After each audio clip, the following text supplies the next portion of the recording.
Somewhere in a Russian air defense planning office, deep behind the Ural Mountains, sat a number everyone trusted without needing to check it twice. 1,600 kilometers.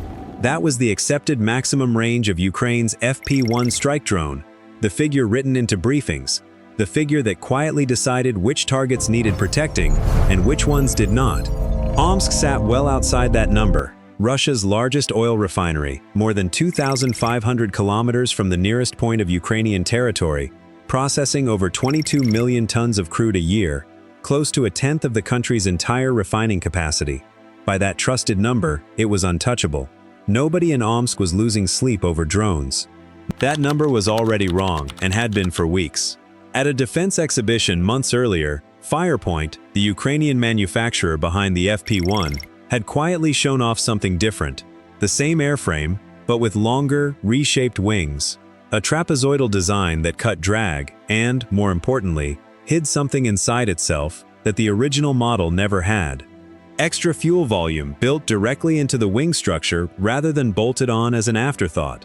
On paper, it looked like an aerodynamic refinement. In practice, it more than doubled the aircraft's range, pushing it out toward 3,400 kilometers, more than double the number sitting in every Russian planning document. Ukraine let the exhibition photos circulate. It said nothing about what the redesign actually meant. Russian analysts who noticed the new wing shape filed it as a curiosity.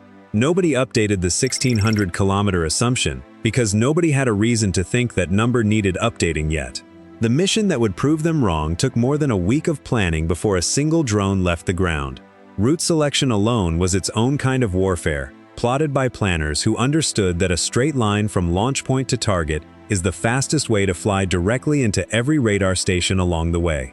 The path Ukraine settled on bent and curved deliberately, threading through known gaps in Russia's layered air defense coverage, trading distance for invisibility, accepting that the flight would take longer in exchange for the drones simply never appearing where anyone was looking hardest. Every leg of that route had to be weighed against what Ukrainian planners already knew about where Russian radar coverage thinned out, where terrain offered natural masking, and where a slow aircraft could sit inside ground clutter long enough to pass unnoticed. None of that knowledge came free. It was built up strike by strike over months of previous raids against closer targets, each one quietly mapping out the gaps this much longer mission would eventually need. Guidance had to solve a separate problem entirely. A flight lasting the better part of a day, deep into territory saturated with Russian electronic warfare, could not survive on GPS alone. Firepoint built the mission around a custom navigation algorithm, inertial guidance and satellite positioning layered together, designed specifically to keep flying a coherent path even while Russian jamming did everything in its power to convince the drone it was somewhere it was not.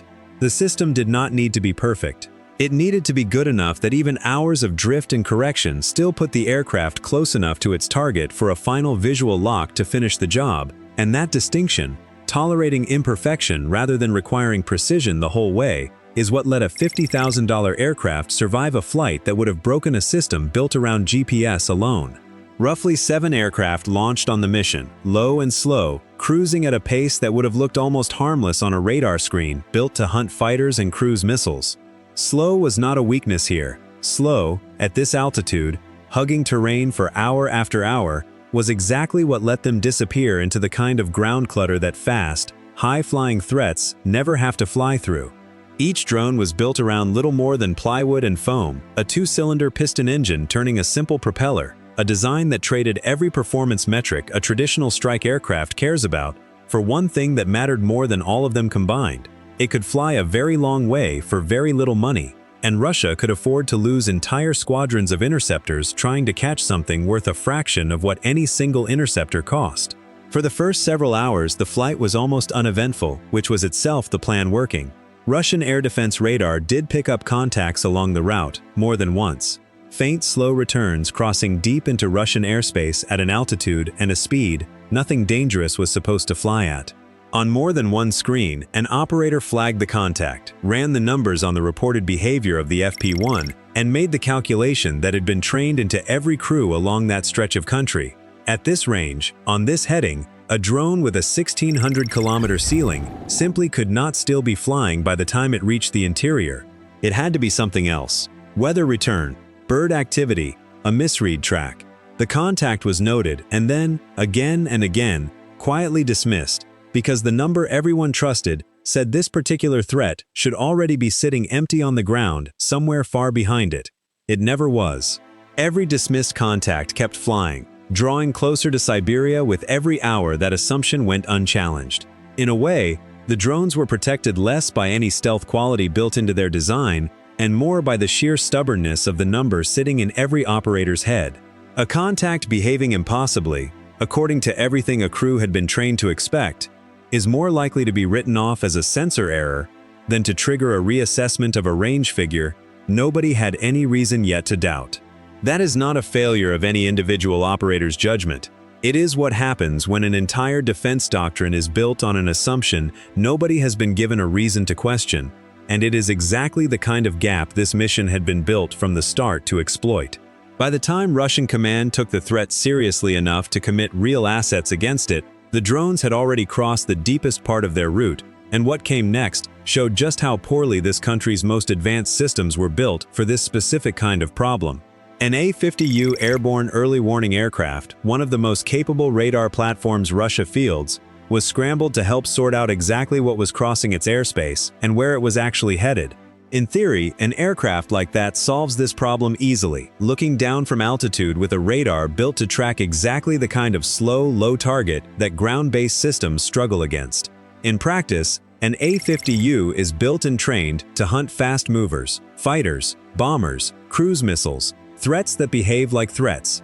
A slow-moving, low-flying aircraft built from wood and foam, flying a route deliberately chosen to blend into terrain clutter, does not present the kind of signature that platforms crews spend most of their training looking for. The A-50U got airborne. It did not meaningfully change the outcome. Russia sent up a Su-57 as well, one of its most advanced stealth fighters, an aircraft built for exactly the kind of high-value intercept this should have been, and it ran into the same fundamental mismatch. A fighter that fast, flying that high, is optimized to find and kill targets that move at speeds and altitudes nothing like a slow drone hugging the ground for hour after hour.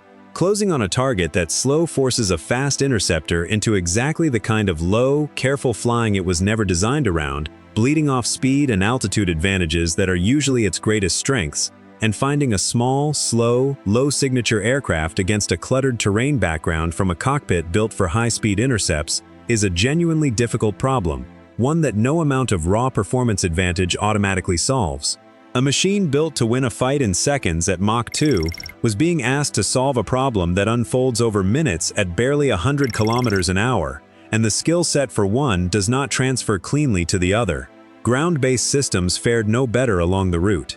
Short and medium-range air defense batteries positioned to protect more obvious targets further west had never been tasked with watching this particular stretch of sky with any urgency, because nothing in their briefing said they needed to. Some of the drones were lost along the way regardless, to jamming, to mechanical failure, to the sheer distance and duration involved in keeping a small piston engine running reliably for the better part of a day. Not one confirmed loss came from either of Russia's most sophisticated assets successfully hunting one down before it reached its target. The most advanced tools in the country's arsenal had been sent to solve a problem they were never built to solve, and the aircraft they were chasing simply kept flying past them. 18 hours after the first engine turned over on a runway inside Ukraine, the surviving aircraft crossed into the airspace directly above the Omsk refinery, and there the operation made one more decision that separated it from a purely destructive raid. The easy target sat right in front of them, massive fuel storage tanks, tens of thousands of tons of refined products sitting in the open, exactly the kind of target that produces the dramatic fireball people expect from a strike video. The drones flew past them. Their real target sat deeper inside the facility, at the processing core rather than the storage yard, the AVT-11 crude distillation unit, the section of the refinery where raw crude actually gets separated into the fuels Russia depends on. A storage tank holds finished product that can be trucked in and replaced from elsewhere. A distillation unit is infrastructure, purpose-built industrial equipment that takes years, not weeks, to design, manufacture, and install. Destroy the tanks, and Russia loses fuel it can eventually replace. Destroy the distillation columns, and Russia loses the capacity to make more of that fuel in the first place, for as long as it takes to rebuild equipment that cannot simply be ordered off a shelf. The strike landed on exactly that target. Warheads tore into the distillation columns, and fire spread through equipment that had spent the last several years running at close to full efficiency after a recent modernization program. Within hours, regional officials were confirming the fire publicly. Unable to hide a blaze large enough to be visible for kilometers around a facility most of the country had assumed sat entirely beyond Ukraine's reach. The damage went beyond a single burning refinery. Omsk was not simply one large facility among many. It was, by several industry estimates, responsible for something close to a tenth of all Russian oil refining capacity, and more than half of the fuel supply for the entire Siberian Federal District, a region with no easy alternative source sitting nearby. Knock a meaningful share of that processing offline, and the shortage does not stay contained to one refinery's balance sheet. It shows up in fuel prices and fuel availability across an entire region that had, until that morning, never had to think about this war reaching it directly. There was a second, quieter consequence that mattered just as much as the fire itself, one that would not show up in any photograph of black smoke over the facility. Omsk was not only a major refinery, it was also one of Russia's key domestic producers of the specialized catalysts other refineries across the country depend on to run their own cracking units, the chemical process that turns heavier crude fractions into the lighter fuels vehicles and aircraft actually use. Lose the ability to produce those catalysts at scale, and there is no quick substitute sitting on a shelf somewhere else. Damage the facility that makes them, and the ripple does not stop at Omsk's own output. Other refineries elsewhere in Russia, ones Ukrainian drones had never come close to reaching, suddenly found their own supply chains for a critical input running through a facility that could no longer reliably produce it at full capacity. For Russian air defense planning, the deeper problem this raid exposed had almost nothing to do with any single missed intercept. It was the number itself, the 1,600-kilometer assumption that had quietly defined an entire country's sense of what needed defending and what did not. An assumption like that does not just sit in one office. It shapes where air defense assets get deployed, which facilities get hardened, which regions get treated as safely out of range and therefore lower priority. When that assumption turns out to be wrong by more than a factor of 2, the failure is not a single radar operator making a bad call on one slow contact. It is every decision built on top of that number over the preceding months, all of it resting on a range figure that had already been quietly obsolete since a defense exhibition Russia's own analysts had watched and misjudged. There is a broader pattern sitting underneath this single strike, one that stretches well beyond Omsk. Over the preceding months, Ukraine had already worked its way through most of Russia's largest refineries one at a time, steadily eroding the country's fuel processing capacity, facility by facility. Before this strike, Omsk stood as one of the last major refineries still considered functionally out of reach, its distance alone treated as a form of protection no drone Ukraine was known to operate could threaten. Afterward, only a single major refinery in the entire country remained untouched, a facility sitting even farther east, protected for now by distance alone, in exactly the way Omsk had been protected right up until it wasn't. That is the uncomfortable lesson sitting at the center of this operation. Distance has been one of the oldest, most reliable forms of defense in the history of warfare. The simple fact that an enemy's weapons cannot physically reach you. Cheap, long-range drones are quietly dismantling that assumption in a way expensive missile defense systems were never built to fully answer, because the threat they are being asked to stop no longer looks like the threat those systems were designed around. A $50,000 aircraft built from little more than wood, foam, and a small engine flew further into enemy territory than most cruise missiles are ever asked to travel, evaded some of the most sophisticated aircraft in that country's arsenal, and reached a target its planners had never seriously prepared to defend, because the number that told them how far it could fly had already stopped being true. The economics behind that fact are worth sitting with for a moment. A single advanced interceptor missile, the kind of weapon a country like Russia would normally rely on to bring down an incoming threat, can cost more than an entire squadron of these drones combined.